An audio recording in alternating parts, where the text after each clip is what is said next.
Okay mga kamatis, mga kaibigan, welcome back to another Mika Salamanca content. Ngayon mga kamatis, mga kaibigan, sumagot na po sa mga allegations si Mika Salamanca. Kaso it's very masasabi kong ano to malamang may lawyer to nakatulong, tapos eto lang yung sasagutin niya. Pwede naman yun, actually that's the best way. Kung talagang humaharap ka sa maraming accusation, sagutin mo lang yung pwedeng sagutin ngayon and some other time na lang yun. Kasi nga, we're in the public space. Lahat po ng inyong sasabihin may be used against you. That's just how it goes, mga kamatis, mga kaibigan. Pero well, marami ditong nagsasabi, including myself, na ito daw ay AI generated. Pero mamaya na yon. Pumunta muna tayo dun sa meat of the topic, okay? Shoutouts kay Mika Salamanca. Actually, maraming kumukontak sa akin na gusto nilang tulungan si Mika. Kasi nga, totoo lang, kung meron kang social media following, mahirap talaga yung maging COO ka kasi ikaw or involvement dun sa grupo na yun kasi ikaw yung nagiging face of the company whether you like it or not. It's just how it is. Sabi niya ganon, a few months ago, my name was publicly associated with the Apex Corporation, Apex Distributors. Well, to be fair dito sa aking research based on what I found out, meron mga pictures si Mika nakasama nung CEO, okay? Pero COO siya doon, okay?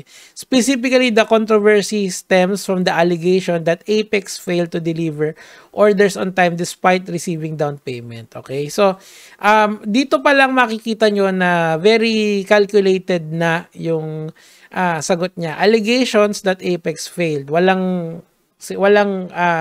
Walang pag-amin, pero sinasabi niya na I'm aware of the allegations but I am not admitting na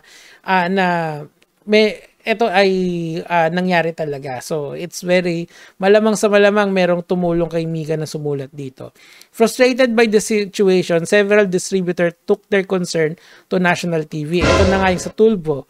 Regrettably, my name became entangled in this matter. Well, according to the mga nagrereklamo sa Tulfo, Mika, I'm sorry pero I have to say this na ikaw daw yung kausap nila sa GC. Pwede kasing dummy account ni Mika yun kasi merong mga ganun yung ibang influencers na malalaki. Meron silang mga nag-handle dun sa page nila. Kahit yung mga dummy pages nila, iba rin yung umahawak para lang ma-feel mo, nakausap mo yung influencer. In fact, actually, if I'm not mistaken, si Amorant, kilala nyo ba yon, yung sexy streamer sa United States? I do believe na ang gagawin niya is maggagawa siya ng AI version of herself, tapos pwede mong i-download yon and do whatever doon sa AI na yon. Kasi there's really something about pagkausap mo ng influencer. I don't know, hindi naman ako ganyang kalaki, unfortunately or fortunately for me. Okay, frustrated by the situation, several distributors, okay? And I fully understand their frustration. I also kita mo, ang ina-admit niya lang yung frustration. Diba? Very calculated. Galing nung tumulong kay Mika nito. Or baka siya lang yung nito. Pero ako, in my opinion, there is a lawyer involved here na kinakalculate yung mga sasabihin niya. I also recognize that this situation has caused concern among my family, friends, and colleagues. And I want to take this opportunity to address this issue. As of this writing, ayan na, I am no longer affiliated with Apex Pacific Corporation. Ayun. Ito na yung medyo may pagka-legal na dito eh. Towards the end of 2024, I was formally informed the board of my decision to step down as Chief Operating Officer. Primarily, I was never actually serving in that capacity. Kumbaga, ano yun, kasi nga CEO siya, tapos linagay siya doon as COO. Ang problema kasi, yes, siguro, kailangan yung munang, kung ako doon sa mga nagrereklamo, tingnan nyo yung dokumento kung ano ba yung level of involvement ni Mika doon. Kasi doon yung mapapatunayan kung ano talaga yung kanyang capacity doon sa kumpanya na yun. Halimbawa, pwede kasi niyang sabihin na hindi siya yung COO nito, pero yung capacity, siya naman yung nakasulat doon sa dokumento. My idea here, mga kamatis, mga kaibigan, is kung naaalala nyo yung sa kila Alice Guo, yung nakasulat yung mga pangalan nila as incorporator, mga ganon. So, I think kung ako dun sa mga nagreklamo kay Sir Rafi, humingi na kayo ng abogado to look into the details of this. Okay, ano lang naman yun, aking opinion on the matter. This not a legal advice, of course. This decision is not to attempt to aid well, medyo ironic yun. Pero sige, pakinggan natin siya. This decision is not to attempt to evade responsibility or distance myself from the issue, but to simply clarify the nature of my involvement. Ganito kasi, pwede kasi talaga, linagay nila lang yung pangalan ni Mika doon nung start ng 2024 para makapag-attract ng investor. Siyempre si Mika sa lamang kaya wag investors nang bibili ng supplies. Kasi pag sinabi mong investors, kailangan may secondary license ka from SEC. So mali, it is very technically wrong to say that there is investors here. Pwede kasi bumili ng produkto, promise on a given date. Okay? So ang invest at end, wala naman silang sigurong promised of profit, 'di ba? So these are just to clarify things lang talaga about this. Okay, like many public figures presented with similar opportunities, I intended to serve as the brand's face. So tama nga yung ating actually first time kong mabasa to, tama nga lang yung sinabi natin na parang ang involvement niya lang talaga is to attract people to buy the product ahead of time. So i-clear lang natin kasi this is very legal eh. Ayoko rin sumabi dito, nagko-content ka na, matedemanda ka pa. Hindi na tol. Okay na ako dito. I'm fine here. I'm fine. While my name was listed as CEO, my involvement was nominally purely in title.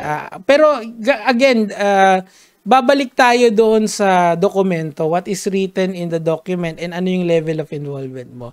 I was never part of the daily operations nor did I have a key role in key management decisions. Moreover, I want to emphasize this. I never received any profit and compensation from the business, nor I was privy with the dealings with regulatory agencies. Kaso, again, this is my concern for the people na bumili ng product nila. Please tingnan nyo po yung documentations, tapos tingnan nyo kung ano yung nakasulat kay Mika Salamanca. I'm not privy to that kasi hindi naman yata publicly posted yun eh. So kayo siguro meron kayong kopya noon. Tingnan nyo kung ano yung nakasulat doon kay Mika Salamanca. Okay, so I'll leave it up to you guys, or siguro kung gusto nyo, i-send nyo sa akin doon sa Nico David na page na may 136 followers. So tuloy na natin. Although I no longer hold a position within the company, I sympathize with those affected by the current situation. Ayun. Okay, since the distributor concerns came to light, I have reached out to Apex Management who have assured me that they are actively working to resolve the matter to fulfill the transaction as soon as they are legally permitted to do so.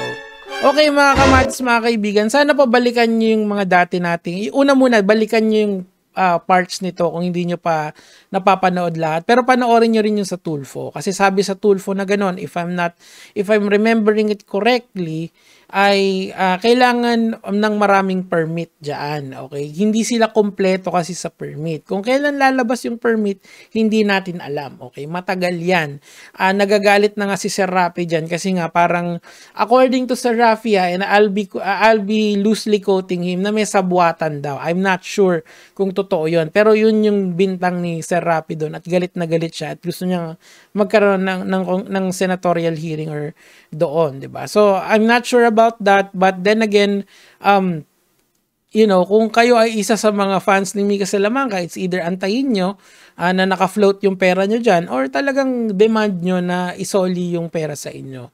Now, I'm not sure kung pwede nyo gawing respondent dun sa kung ano man yung actions na gagawin nyo si Mika kasi nga sinasabi niya na hindi daw siya yung COO. Ang kanyang involvement doon is just to be the face of the company. But then again, why would you accept a position of COO if you're not ready for it, 'di ba? Sana linagay mo na lang brand ambassador kasi at least doon gets mo, 'di ba? Kung ano yung ginagawa ng isang brand ambassador doon. Eto, I sincerely apologize to those who have feel let down, but please understand that this was never my intention to cause harm. I hope this clarifies my position and the resolution is reached soon. I sincerely wish that Apex distributors the best moving forward. Thank you to everyone who has reached out, and given me the opportunity to explain. Your support means a great deal to me. Okay, palakpakan tayo doon. Nung kagabi, puro haha reacts to. Ngayon, nakita natin na at least dumadami, siguro yung mga fans niya to na heart reacts na. I'm not sure kung ano ba ang susunod na step ni Mika. Pero it's at least, kasi ang dapat ina-address niya dito, hindi yung mga tao, yung mga distributor niya. Okay, kung ako sa kanya, iisa-isahin ko yun, kung ilan man yung distributor niya. Kasi ito, parang isang, ano lang yan, nag-i-explain siya sa lahat ng tao. So, ngayon, pero good luck kay Mika, Kung saan man patuloy ito, good luck sa kanya. I feel na kayang-kaya niya to. But, then again, punta tayo sa comment section. According sa comment section, well, chinek ko din. Ito, chinek ko dun sa AI na detection site. And sabi dito, 16/19 sentences ay AI generated. Okay, and marami din nagsasabi dun sa comment section na it's AI generated. Katulad nito.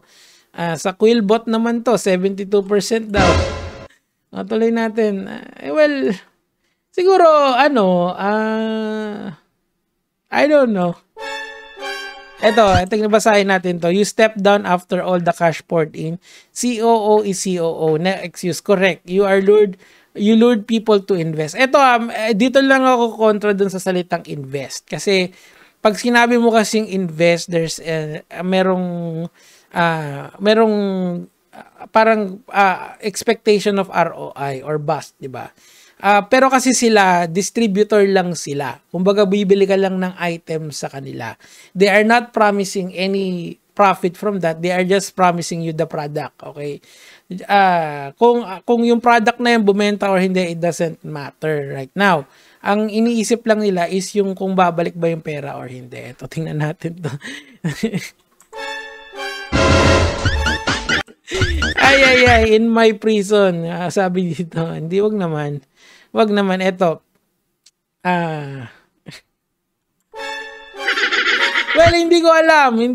Wag niyo akong tanungin dyan sa mga yan. Anyway, mga kamatis, mga kaibigan, binabasa ko dito yung mga comments. Talagang binibira si Mika. Pero ako, knowing Mika for all these years, I think malalagpasan niya yan. And I wish her all the best in life.